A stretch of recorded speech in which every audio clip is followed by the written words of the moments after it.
এইটা যে আরিশা বয়স হলো 19 মাস, আর এই ধরনের ইরাপশন ঘুমের ভিতরে খুব বেশি চুলকায়।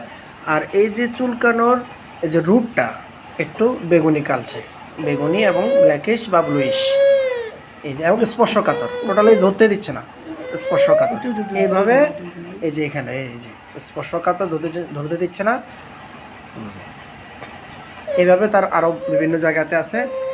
মেয়েটা কিন্তু আসলে ছোটো লিখেছে, রাগ আছে এবং সে সহজে আসতে চায় না, সন্দেহ, হ্যাঁ সন্দেহ, সাসপিশিয়াসনেস যেটাকে বলি, এবং রাগও বেশি, এবং ঘুমের ভিতরে তার রোগের বৃদ্ধি বেশি, এবং যেটা ওই যে ইরাপশনের রুটটা এটা ব্ল্যাকিশ এবং ব্লুইশ।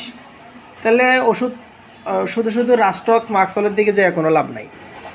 রাস্টক্স মাক্সল দিলে কখনো এই রোগটা সারবে না, আমি এই মুহূর্তে এটা মনে করি।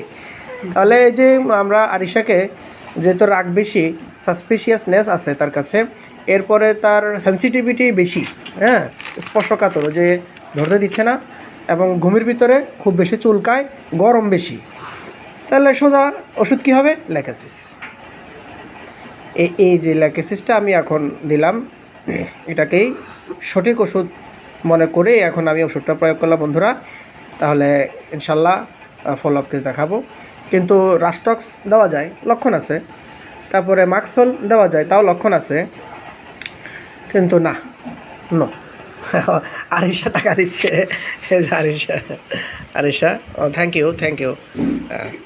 তো আমরা সবাই আরিশার জন্য দোয়া করবেন, একটা ভালো মেয়ে সে যেন ভালো হয় এবং সুস্থ হয়, সে যেন বাবার মনের আশা পূরণ করতে পারে।